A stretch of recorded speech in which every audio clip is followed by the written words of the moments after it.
தொடர் ஊழல் குற்றச்சாட்டுகள் காரணமாக பிரதமர் மன்மோகன் சிங் பதவி விலக வேண்டும் என்றும் சட்ட அமைச்சர் அஸ்வின் குமார் பதவி நீக்கம் செய்யப்பட வேண்டும் என்றும் பாரதிய ஜனதா வலியுறுத்தியுள்ளது.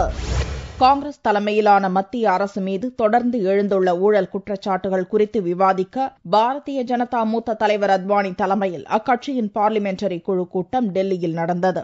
2G ஊழல் குறித்து விசாரணை மேற்கொண்ட பார்லிமெண்ட் கூட்டுக்குழு அறிக்கை வெளியான விவகாரம் பிரதமர் மன்மோகன் சிங்கிடம் அனைத்து விவரங்களையும் தெரிவித்த பிறகே அலைக்கற்றை ஒதுக்கீடு நடவடிக்கைகள் மேற்கொள்ளப்பட்டதாக முன்னாள் தொலைத்தொடர்புத்துறை அமைச்சர் ராசா தொடர்ந்து அளித்து வரும் விளக்கம் ஆகியவை குறித்து இக்கூட்டத்தில் விவாதிக்கப்பட்டது.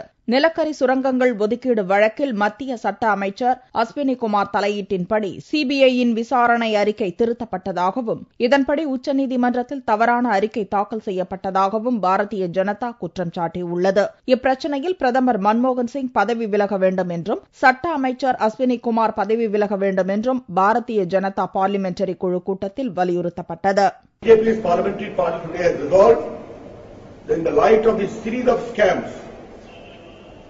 It is high time, and the brazen way in which the government has sought to suppress the truth from coming out.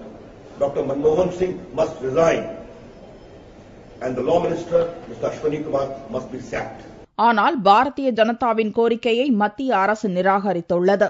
மத்தியில் காங்கிரஸ் தலைமையிலான அரசு பொறுப்பேற்றது முதல் இருந்தே இந்த கோரிக்கையை பாரதிய ஜனதா முன்வைத்து வருவதாக மத்திய பார்லிமெண்டரி விவகார அமைச்சர் கமல்நாத் குற்றம் சாட்டினார்.